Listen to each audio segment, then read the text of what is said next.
Hello viewers, Super GT here. Welcome back to more league racing. We started this Club 100 Esports League last week. The response was really good. I think a lot of you really enjoyed the racing, the quality of the racing, the respect that was being shown. Let's see if we can have plenty more of that in round number 2, which is this video. Now let's kick things off with an unfortunate moment here in qualifying as my teammate unfortunately bins himself into the wall. Mission failed. We'll get them next time. Sorry to do you over like that, Sam, but it was quite a funny moment, made me laugh. Yeah, not the most ideal way to start your qualifying lap, but at least there was 10 minutes in this session so we could do multiple laps.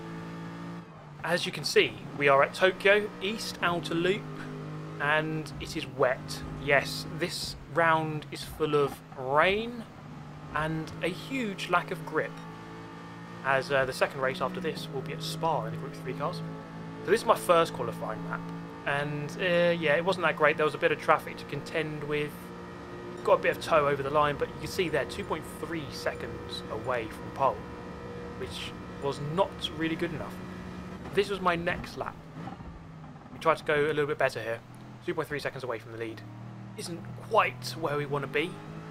The first round went rather well, bringing home 2 seconds, and that put us second in the championship. And therefore we do need to keep up that level of performance, if not do better. So we need to be up towards the sharp end if we want to have any chance of winning this championship. Now the thing about this track, as I'm sure you know if you've seen this track in previous videos, is the very long straight, which is approximately 8 billion miles long, and therefore the slipstream is really important. And it looks like I've just got into the slipstream range of Martin here. This is very fortunate. This is going to save or shave off maybe half a second for my lap time. As you can see here, as we fast forward it, we just catch up so much quicker. We're in the same car, so I shouldn't really be gaining, but in the slipstream you do, and that improved my lap massively to go just 0.2 away from pole. And that was it for me. I knew that that was about as good as it would get, because the next lap I wouldn't have the tow, so we settled with that lap. It was actually eventually good enough for third, as Roswald went and put in a blistering lap just at the end of the session to go second. So the top 3 from the previous round, the top 3 in the championship, top 3 on the grid for race number 1. The lights are out now. Away we go for 20 minutes of racing around Tokyo East Outer Loop in the rain. Of course, in the tunnel there is no rain because, well, there's no direct line of sight to the sky unless it comes in at a sideways angle at the side of the tunnel, but that's probably unlikely. Okay then, enough about sideways rain. Let's go into turn number 1. The slipstream ineffective. Roswald and Nathan side by side looking for the middle. It doesn't quite produce itself, does that gap. Into turn 1 on the outside. Nathan's retaking the lead, and unfortunately here we've been lunged by about 8 cars, and that has not gone too well at all. But I suppose for a Tokyo East turn 1, I've seen far worse. So that is an unfortunate start. Roswald actually dropping a few positions, down into 4th from 2nd. I'm down into 7th from 3rd. So that is absolutely not ideal. That's really what we didn't want at all. And now we have to spend a fair portion of this race potentially fighting through traffic. But, of course, as we've said, the lengthy big boy straight will hopefully come to our aid during the course of this one. 20 minutes should be... how many laps? I don't know, about 10? No, just less than 10 maybe. 9? That's less than 10, isn't it? Yeah. On my last check, 9 is less than 10. That's your maths lesson of the day. Right, let's have a look then. Coming up the hill, through this middle sector, there's not really going to be much overtaking unless someone makes a mistake. You're really sort of waiting for the hairpin or the long straight, and that's where you really sort yourself out.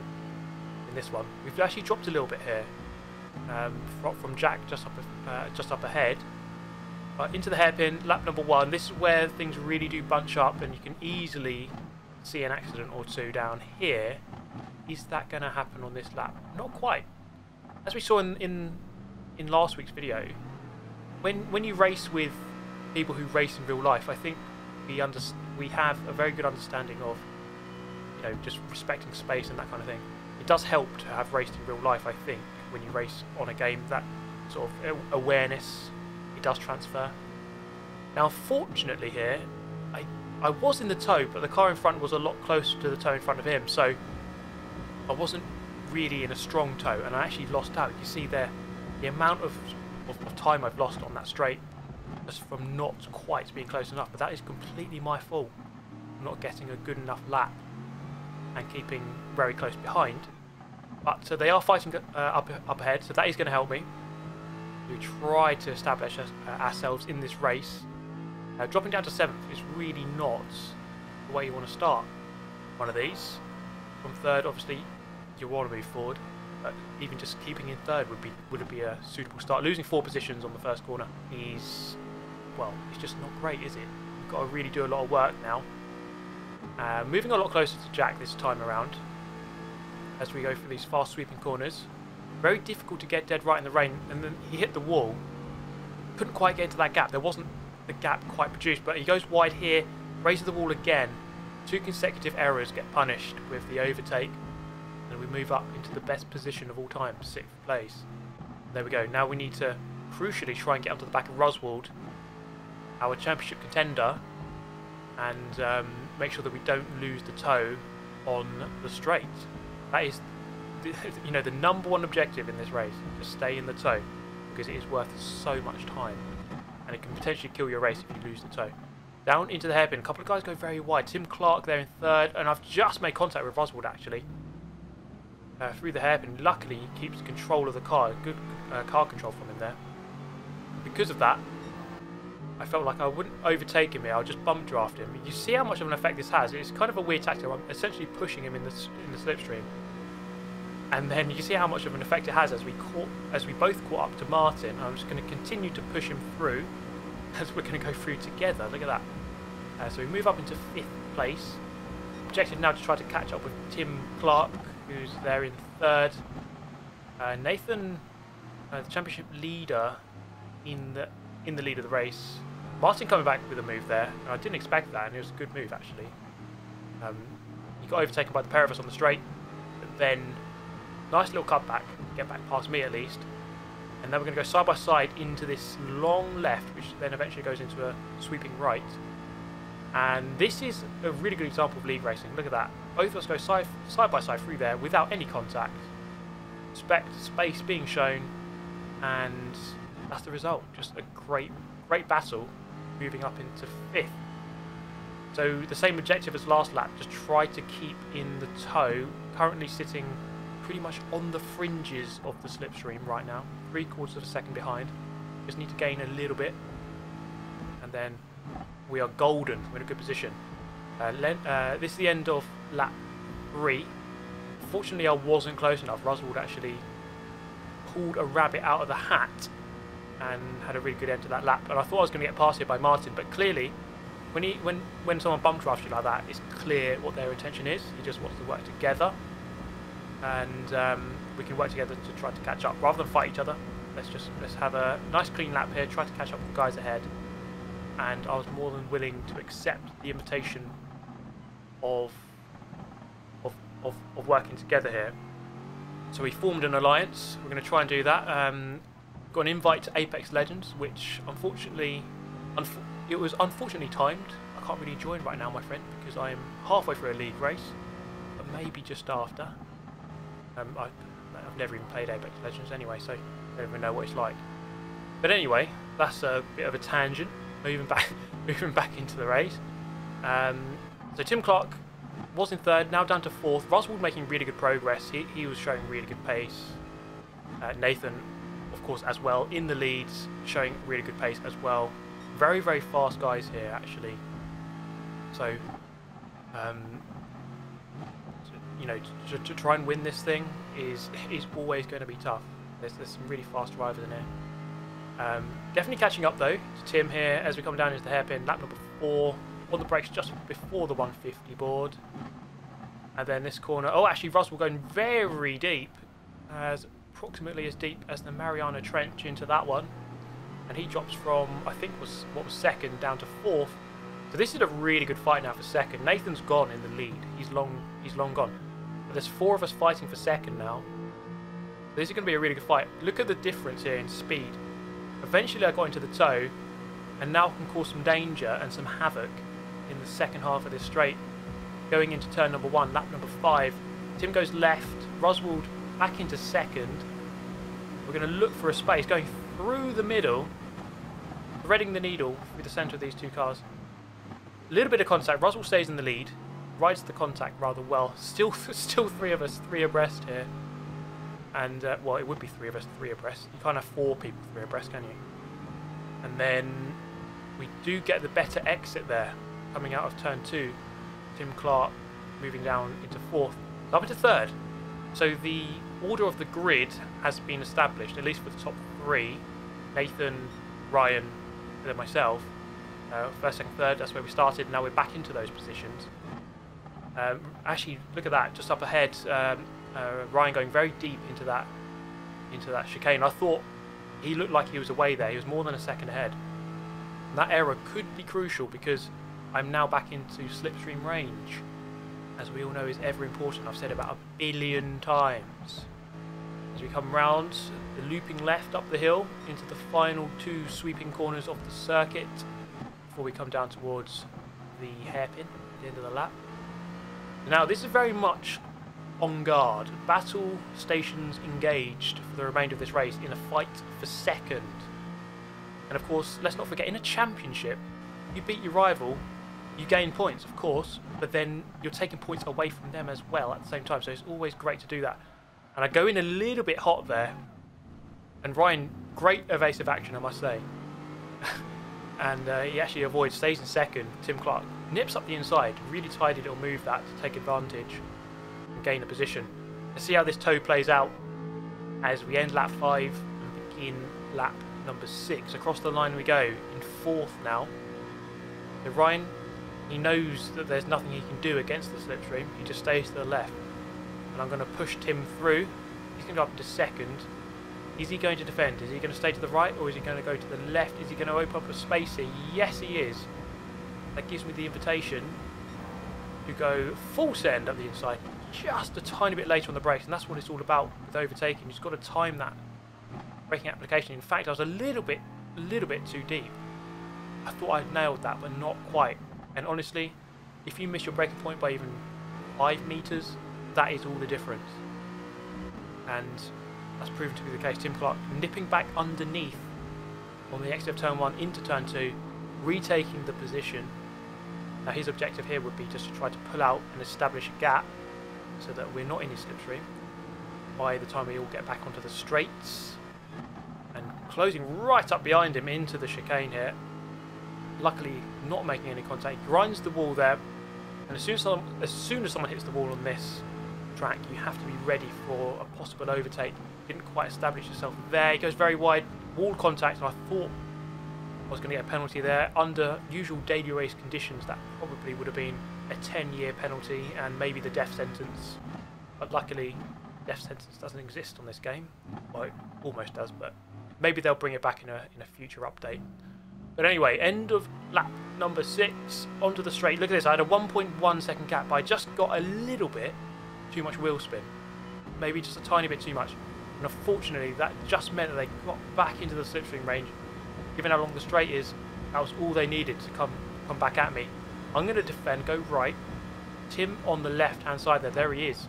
Into turn 1. I'm going to try and pin it on the apex here. Just park it, completely park it. Make sure he doesn't get that part back on us. And we keep second. So now it's my turn to be at the front of this pack. And it's my job just to try to make as much of a gap as possible. Again, just try and make a 3/4 of a second gap. I wasn't able to do it. Roswell keeping right with me.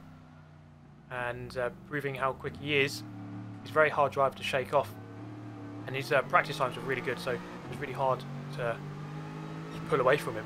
He moves up into second at the start of the straight. So I'm lifting off the throttle a little bit here to time my momentum past him. You don't want to actually overtake him too soon sometimes. So that means that you actually get re-overtaken if you do it too soon. So we're going to overtake here as we cross the line. Beginning of lap 8. 3 minutes left, so that's probably 2 laps. So 2 laps remaining, so it will be a 9-lap race. My calculations earlier proving to be correct. Absolutely brilliant stuff. I'm sure that Albert Einstein is proud of me. Anyway, coming up into turn number 1, lap number 8. Tim on the outside. Again, can we get this job done? Timing that braking to perfection. Flipping the inside. This time we're going to have to really park it. Not fully go out to the left. Just to make sure that cutback is not a possibility. Done it to perfection in seconds. Okay, things are hotting up now. We're only going to have to go down the main straight one more time. At least the full length of it. So this next lap is going to be crucial. Of course. And the end of this lap will be crucial as well. As we will see in 2 seconds. Because we get a yellow flag. What has happened to Nathan? He's completely binned it. And there he is, facing the wrong way. And under my experience of motorsport, that is not an ideal position to be in. Facing backwards with oncoming traffic. So an absolutely massive bottle mistake from Nathan. I'm not sure what happened, but we will take a look in a minute. And now this battle is for the lead of the race. Can you believe it? So all this time I thought I was fighting for second, but no. Somehow we've been thrown all of a sudden into a fight for the lead of the race. For the race win. So Tim is going to go through.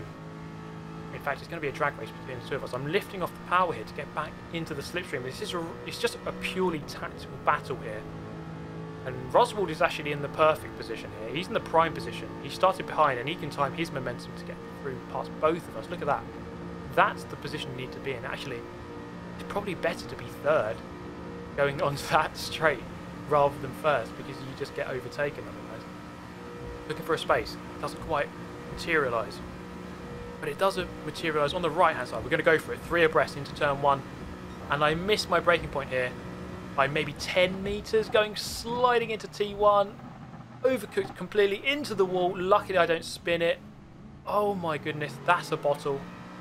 And I'm going to join the big bottle club with Nathan as we go from first down to 4th. Oh my word, what a silly mistake. But I just missed it by a tiny amount. Perhaps distracted by the limited space I had on the right hand side. There was a car width, but not much more. Focus too much on that. And then boom, take your eye off the brake boards. And before you know it, you are sliding into the barrier. Our good friend Barry R making an appearance here at Tokyo. He's everywhere, that guy. Can't escape him. Right, last lap. This is the final lap now, as it says on the top left of the screen. Flashing red. Now my only chance here is really to try to get a third. If I can get into the slipstream of Cal, out of the final corner, then I could salvage a podium, which is disappointing still, but not bad given, well, I suppose I started third and I was in 7th on point. Down into the hairpin then for the final time. On the brakes. Actually using the wall to help slow me down. I think Cal did the same thing there. When you know you've overcooked it, just grind off the wall a little bit. And coming out of the final corner, the exit, I think my exit out of that corner was not quite as good as it could be. Perhaps just getting a little bit too much wheel spin. And it unfortunately wasn't enough. I was going to finish in 4th. After all of that, it was a brilliant race though, I must say. And sometimes with these races, even if the result didn't go your way, if the race was good, then you know what, it doesn't matter. I had fun. I had fun with it. I really enjoyed it. So I can't complain too much. Despite putting this in the chat just after, which I think summed up my emotion after the big bottle. But here is a look at Nathan. So sorry Nathan, if you're watching, for highlighting this, but I'm sure everyone wants to see it. And he just comes off this wall. I mean, Tony Hawk would be proud of that grind.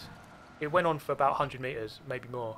And unfortunately for him, it spun him round completely the wrong way. And then he tried to spin, and he does a 360 instead of a 180. But I think by that point, he was doomed anyway. Yeah, I mean, I've been in that situation. I know what it's like. But that is a mistake, big mistake. That is a lesson learned the hard way, should we say. Perhaps you've just got to bring that car home rather than going for those fastest laps. But we move on to race 2, which is a reverse grid race. So courtesy of finishing in 4th, we start 4th from the back, which is 11th. So this is a group 3 race. 30 minutes, this one. And Lexus is my car for the group 3 races. We all have free choice of the car. You can't change halfway through the season. So as per round 1, back in the Lexus. Let's see how we go then. Reverse grid, starting 11th, lights out, and away we go. Copyright infringement there on David Croft, but I'm sure his lawyers will make that well known in the post very soon. Into turn 1, into last source. Oh, Jesus. McLaren suddenly over, have to take evasive action, getting on the brakes, and through the corner. Oh my god, about 25 miles an hour through there for the apex. It's deadly slow. Roswell getting spun out. The race 1 winner is facing 90 degrees to the left and paying a quick visit to Barry R on the side.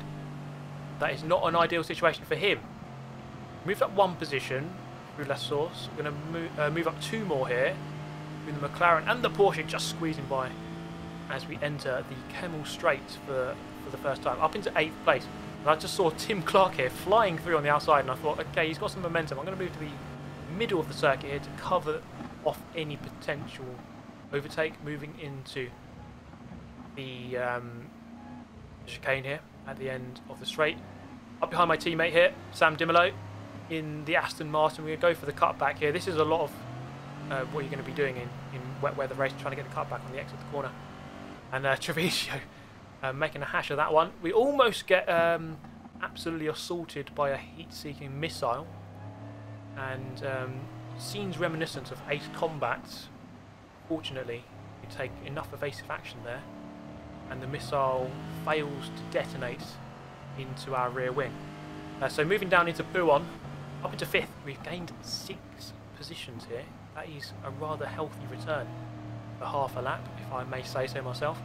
Up behind another Aston Martin here. Which side is he going to go? He's got a 0.2 second penalty. He's going to move to the left. We're going to send this one? Yes, we are. In fact, I think he braked quite early. I braked perhaps a tiny bit too late, but got the move done, so that is the main thing. Go through the Fania chicane. And let me tell you, right, I'm pretty sure that this wet weather is not realistic. It just feels like ice. It doesn't feel like rain at all. It feels very, very greasy, icy rain, and it just feels weird. But I suppose it's better than nothing. We can't complain too much. Up the back straight in towards Blanchimont, and this is very much a challenge in the wet weather in a Group 3 car. In a Formula 1 car, that's just not even a corner.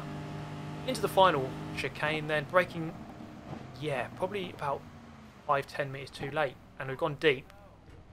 We're going to rejoin, take the corner, and look at this, right? Boom. We spin ourselves out. So an epic fail of massive proportions, and it's very rare just to spin out like that, but I was taking the corner very sharp, and it was a low speed incident.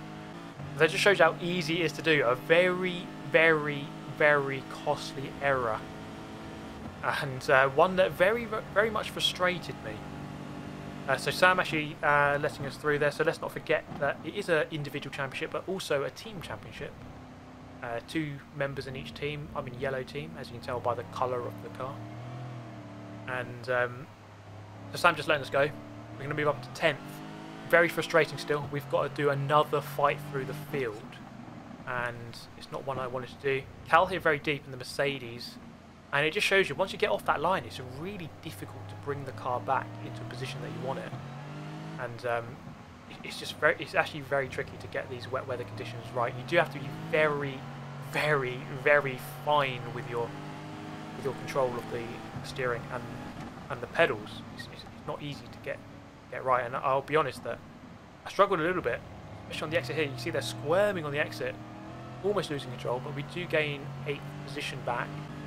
By the end of lap number 2, up behind Kirith here, into the chicane, he overcooks it slightly, and by slightly I mean quite a lot. We're going to go for the cutback, but this was my Achilles heel, I would say, and it seemed to be traction, and it was a problem I had in the first race, and it seems to be a problem I'm having here. That was a direct drag race between the 2 of us, and I had a better line coming out, but I still lost by quite a lot there. The traction proving to be very difficult, and it seemed like you had to wait an absolute eternity to truly on full power. Otherwise the car would just absolutely hate you for mashing down the throttle all the way. Now I moved to the inside here to defend, but all I actually did was give Roswell the slipstream of the car ahead, which is a bit silly. So he's on his fight back as well in the Viper. Kirif goes very deep, and by very deep I mean extremely deep, into Lake Coombe, and Roswell and I are going to take that position. So I thought here, I knew Roswell was going to be quicker, but I thought the only thing I should do here is just try to draw him into a race that he doesn't want to be in, totally ignoring that yellow flag. So the stewards are going to absolutely hate me, but I'm sure I'll be in their office at the end of this race.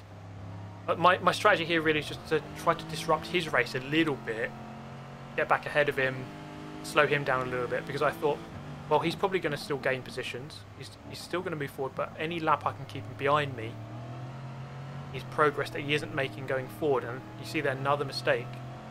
So I didn't really manage to keep him behind for too long, as he's on my left hand side now, and you might have noticed I put traction control on. I was in a desperate position here to really try and work out my traction problems coming out of the corner. I guess it really came down to throttle control rather than a lack of traction control, but I was really just trying everything. I tried traction control 1, 3, 4, 8,000, 0, and well, it wasn't quite always going my way.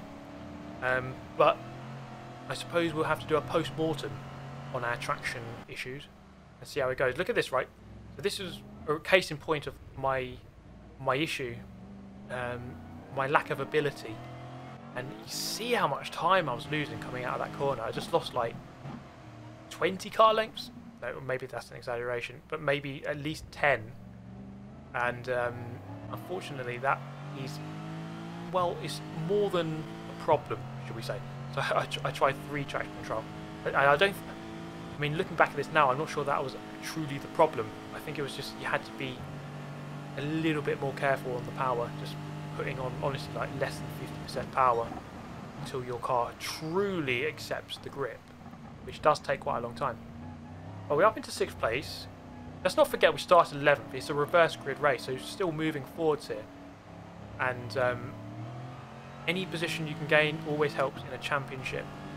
So the leaders actually went in. I wasn't expecting that, because in the rain normally you don't really have to pit, and it's quite a long pit lane here.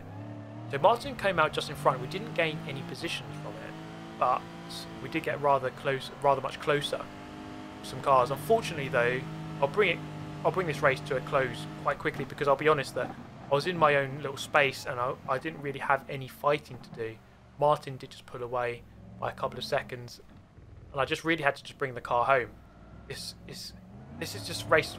It wasn't for me, basically. And even coming out of the final corner, I couldn't even keep it in a straight line as we crossed the line. To confirm another Super GT video where I finish in 6th place, and the curse continues.